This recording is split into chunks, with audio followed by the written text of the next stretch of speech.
chers abonnés, chers amis, c'est un réel plaisir pour moi de vous avoir ce soir sur Foyer d'Espérance. Nous sommes à notre première édition de questions-réponses avec le pasteur Gély. Vous avez été nombreux à être connectés et ça a suscité en vous des questions que pasteur Gély se fait un réel plaisir d'y répondre ce soir. Bonsoir, pasteur Gély. Merci pour votre invitation. Bonsoir à vous et salutations à tous ceux qui vont écouter cette vidéo. C'est notre première rencontre de questions-réponses. Mais avant d'aller plus loin, j'aimerais que vous puissiez liker, partager cette vidéo si vous avez aimé. Mais n'oubliez pas de visiter notre site pour pouvoir vous abonner et visionner ces replays que vous y trouverez.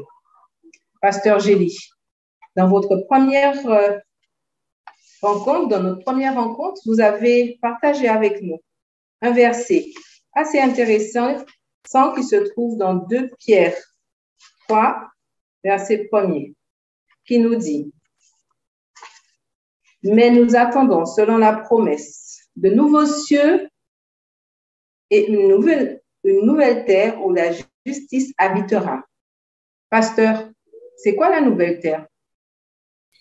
Alors à cet auditeur, cette personne qui a suivi nos conférences et qui présente cette question, nous voulons répondre tout simplement que la nouvelle terre, c'est l'espérance des croyants. C'est la promesse biblique de vivre un jour dans ce monde. Alors, nouvelle terre ne veut pas dire que ce sera un autre monde. C'est cette terre sur laquelle nous sommes, mais qui sera restaurée. Elle sera restaurée dans le sens où elle sera débarrassée de ce qui fait aujourd'hui notre peine, nos misères et nos souffrances sur la terre. Donc, ça veut dire que sur cette terre, on ne croisera plus la maladie, la peine, le chagrin.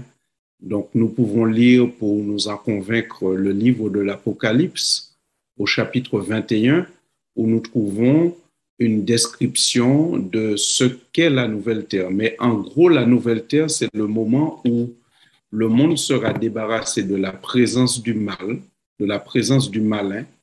Et à partir de là, les enfants de Dieu, ceux qui ont fait le choix de servir Dieu, de pratiquer le bien pendant leur vie, de goûter au plaisir qu'il y a de servir Dieu durant leur existence, eh bien, ceux-là vivront dans cet environnement qu'on va appeler la nouvelle terre, qui sera un environnement débarrassé de toute souffrance, de toute tragédie.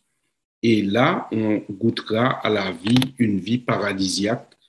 C'est ce qu'on appelle la nouvelle terre. Donc, la nouvelle terre, c'est notre espérance, c'est la promesse biblique. Et nous l'attendons avec ferveur, nous l'attendons en servant le Seigneur. Nous attendons cette restauration de la terre avec patience parce que nous savons que ce que Dieu a promis, il le fera, mais il le fait en son temps. Voilà un peu ce qu'on pouvait dire concernant la nouvelle terre brièvement. Vous avez parlé aussi, pasteur, de lion féroce. Pourquoi Jésus est-il représenté comme un lion dans la Bible? Alors, nous avons vu cette description dans le livre de l'Apocalypse, notamment au chapitre 5, où Jésus est présenté comme le lion de la tribu de Juda. Alors, ce titre qui est accordé à Jésus, pour le comprendre, il faut remonter au livre de la Genèse, au chapitre 49, versets 8 et 9, lorsque Juda, celui qui est l'ancêtre de la tribu de Juda, lorsqu'il est présenté par son père comme étant un jeune lion.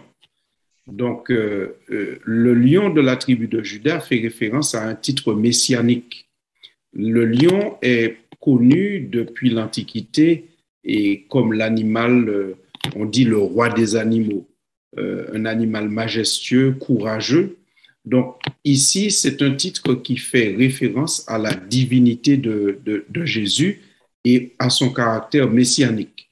Donc, cela ne signifie pas que Jésus soit un lion féroce, mais c'est une manière de parler de la grandeur du Christ et du caractère messianique de Jésus-Christ, de sa divinité qui ressort parce que Jésus est un descendant de la tribu de Juda et cela montre bien que selon la prophétie, le Messie devait sortir de cette tribu.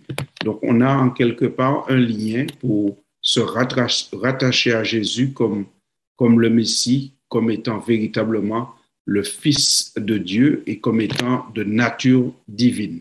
Donc, je rappelle, pour conclure la réponse, que nous pouvons lire cela dans le livre de l'Apocalypse au chapitre 5. Vous avez beaucoup parlé de tenir bon. Vous avez pris 2 réunions pour dire de tenir bon quand tout va mal. On pourrait se poser la question, est-ce que cela est possible de tenir bon quand tout va mal? Que faire? Alors, si on reste à une position strictement humaine, la nature humaine, lorsque nous sommes confrontés à une souffrance qui dure et qui est de haute intensité, cela provoque des dégâts sur notre cerveau, cela peut engendrer le découragement et peut nous conduire à avoir des sentiments d'autodestruction pour échapper à cette souffrance. Mais ce que nous avons surtout vu dans ces conférences, et je renvoie nos auditeurs à visionner ces conférences, toute la série elle est disponible sur votre chaîne YouTube. Ce que nous avons vu, c'est que nous pouvons tenir bon pour 2 raisons. Premièrement, parce que nous avons à côté de nous, au quotidien, un Dieu qui marche avec nous. Le Seigneur nous porte dans ses bras. C'est Jésus même qui a dit dans l'évangile de Matthieu, « Venez à moi, vous tous qui êtes fatigués et chargés, je vous donnerai du repos. » Nous avons cette assurance que nous avons à côté de nous un Dieu qui marche chaque jour. Jésus a aussi dit à ses disciples, « Voici, je suis avec vous tous les jours. » Nous avons cette assurance que le Dieu qui marche avec nous est fort, puisque Jésus nous a dit, « Vous aurez des tribulations dans le monde, mais prenez courage parce que j'ai vaincu le monde. » Donc ça, c'est l'élément numéro 1 qui nous permet de tenir, de savoir qu'au quotidien, le Seigneur se tient à nos côtés. Le Seigneur connaît la souffrance que nous vivons parce qu'il est passé par ces souffrances durant le temps de son incarnation et aucune de ces souffrances ne l'a emmené à basculer dans un sentiment d'autodestruction ou de découragement. Il a eu, c'est vrai, des moments difficiles, mais il est allé jusqu'au bout de sa mission. Donc, ce Dieu qui a connu nos souffrances, qui les connaît, qui sait de quoi on parle quand on lui parle de souffrance, il a aussi la force de résister puisqu'il a résisté avant nous et il marche avec nous au quotidien. Donc, Dieu est pour nous un appui, comme dit la Bible, qui ne manque jamais dans la détresse. Élément numéro 1 pour tenir bon. Et deuxièmement, ce que nous avons vu, c'est que nous pouvons tenir bon parce que nous avons une espérance. Nous avons employé l'image que parfois, quand on entre dans un tunnel, on peut se décourager, se poser la question, mais où est la sortie? Est-ce qu'il y a une sortie? Et s'il n'y a pas de sortie ou si on ne sait pas qu'il y a une sortie, ben on peut être, à un moment, on peut être découragé. Mais nous savons que nous traversons un tunnel. Depuis que le péché est apparu sur la terre, eh bien, le mal a envahi notre société, le mal a envahi le cœur des humains, malheureusement, a gangréné le cœur des humains, puisque l'apôtre Paul dit dans l'Épître aux Romains, « Je fais parfois le mal que je ne veux pas faire, et je n'arrive pas toujours à faire le bien que je veux faire. » Donc, par conséquent, le mal a enténébré le monde. Le péché, il y a des crimes, des meurtres, il y a de la maladie, etc. Mais nous savons que ce tunnel a un bout, il y a une sortie. Nous allons vers une sortie qui est joyeuse. Et cette sortie, c'est ce dont nous parlons dans nos conférences du jeudi, c'est-à-dire que c'est l'espérance chrétienne. Un jour, Jésus-Christ reviendra et il mettra un terme à l'existence du mal et du malin. Donc, par conséquent, ces éléments nous permettent de tenir en nous disant que par la grâce de Dieu, eh bien, nous pouvons aller jusqu'au bout. C'est très intéressant ce que vous dites, pasteur, parce que Christ revient, c'est sûr. Mais que dire pour ceux qui pensent que Christ est simplement un homme? Que pensez-vous pour ceux qui disent que Christ n'était pas Dieu? Alors, la divinité du Christ, c'est un long sujet, un sujet très riche, mais pour la réponse en quelques minutes, nous allons nous limiter au passage que nous avons étudié dans nos conférences précédentes, notamment Apocalypse chapitre 5, où Jésus est présenté comme le lion de la tribu de Juda. Nous savons que dans le livre de l'Apocalypse, comme dans le reste de la Bible, l'adoration va à Dieu et à Dieu seul. Cependant, dans le livre de l'Apocalypse, on constate, notamment au chapitre 4, verset 11, que l'adoration va à celui qui est sur le trône, ce avec quoi nous sommes habitués, mais nous constatons que l'adoration au chapitre 5 va à l'agneau qui a été immolé. Parce que dans Apocalypse chapitre 5, Jésus est présenté sur ces deux facettes. Le lion de la tribu de Juda, qui fait référence à sa divinité, à sa messianité, et l'agneau qui est là comme immolé, qui nous rappelle qu'il est mort sur la croix, et c'est la mort a accès à son humanité. Donc, par conséquent, nous voyons ici que Christ reçoit l'adoration dans Apocalypse chapitre 5. Les auditeurs pourront lire au verset 12. Ce qui est intéressant, c'est que dans la Bible, toutes les autres personnes refusent l'adoration. L'apôtre Pierre refuse l'adoration dans Acte 10, lorsque Corneille veut se prosterner devant lui. Les anges refusent l'adoration, notamment dans le livre de l'Apocalypse au chapitre 22, lorsque Jean veut se prosterner devant un ange, l'ange refuse catégoriquement.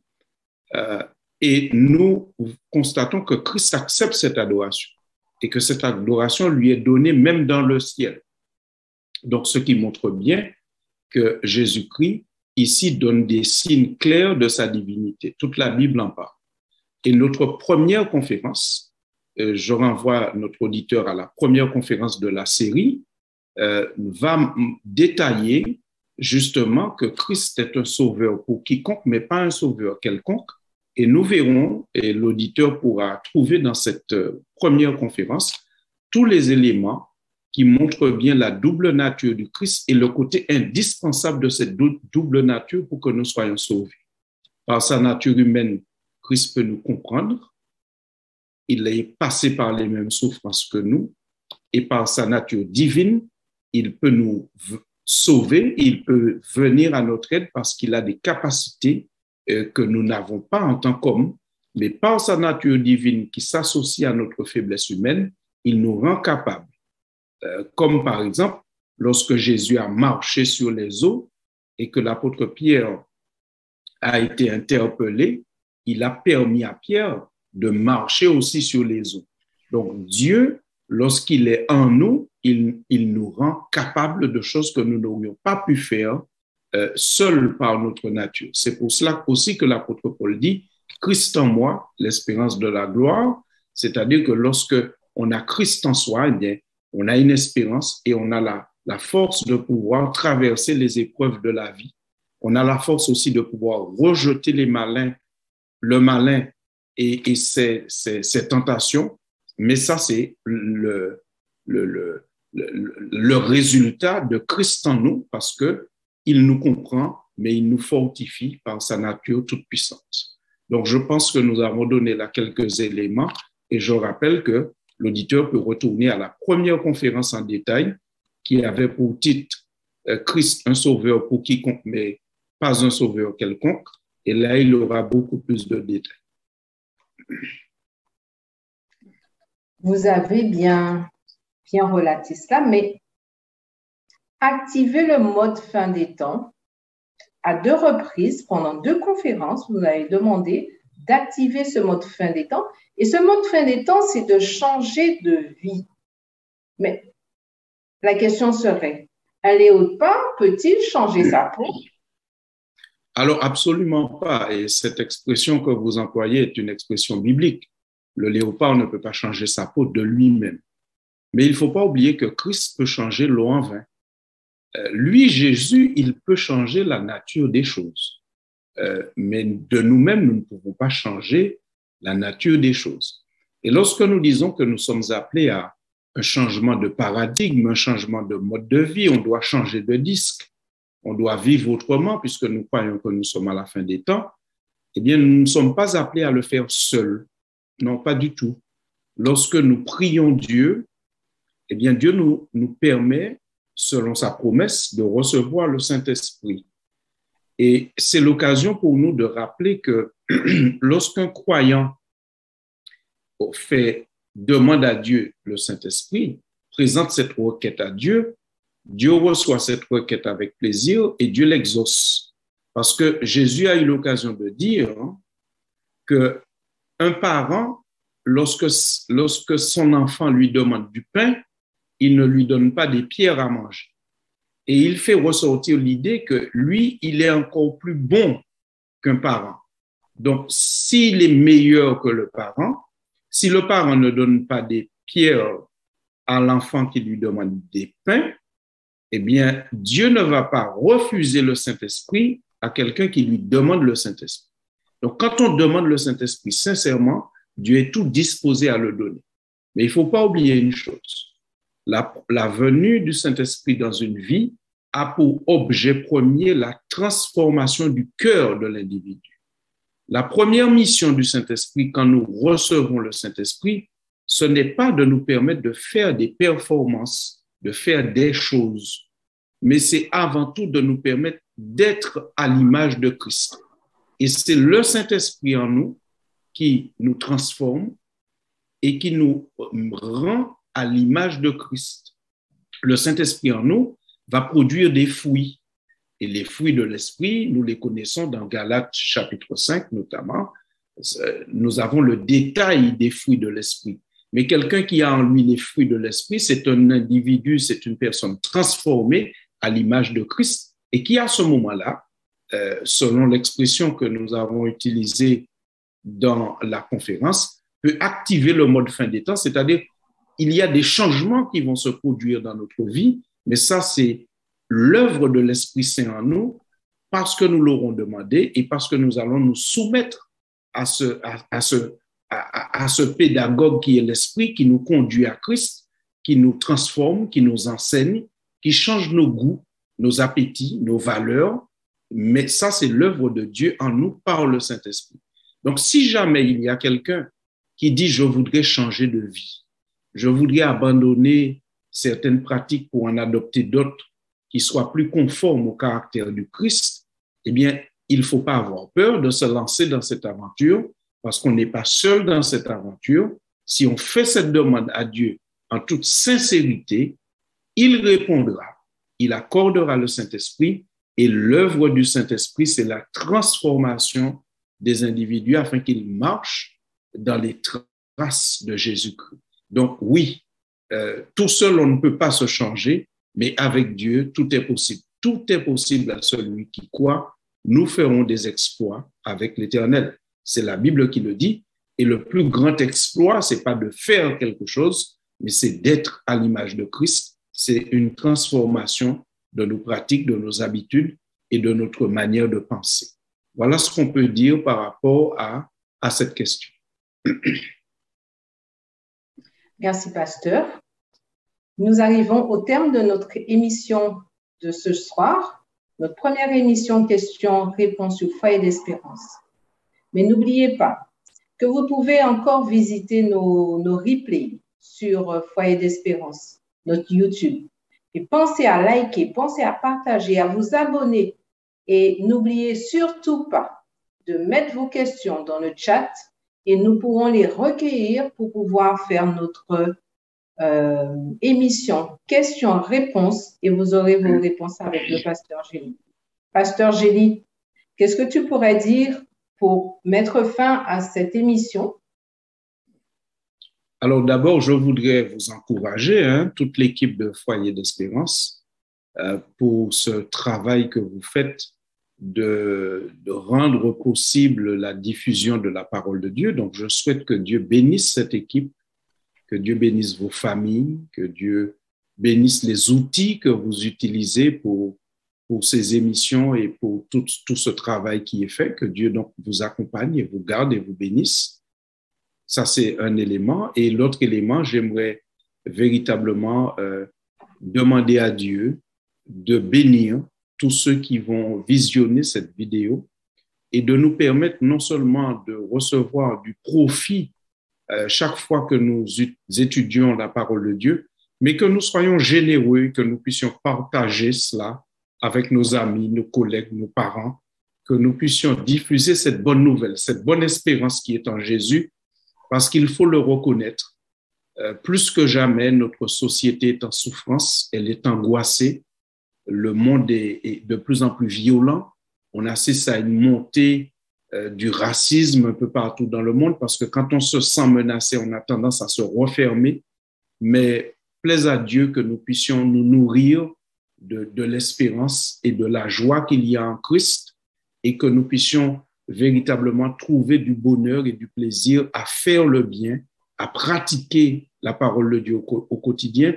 Jésus a dit, il y a plus de bonheur à donner qu'à recevoir. Donc effectivement, quand on donne, quand on partage, quand on aide les autres, quand on fait du bien, eh bien même dans un environnement difficile, même dans un monde difficile, ça nous permet de mieux vivre. Donc que Dieu aide chacun de nous à être connectés au bien par l'entremise de la parole de Dieu et aussi par l'action du Saint-Esprit qui désire nous aider. Que Dieu donc nous bénisse chacun. Retrouvez-nous sur notre Zoom, Foyer d'Espérance, que vous aurez les coordonnées dans notre générique de fin, chaque jeudi soir, 19h sur Zoom, et en replay sur Foyer d'Espérance et en live sur Radio Vie Meilleure. Foyer d'Espérance vous dit merci d'avoir été présent avec nous et vous dit à jeudi.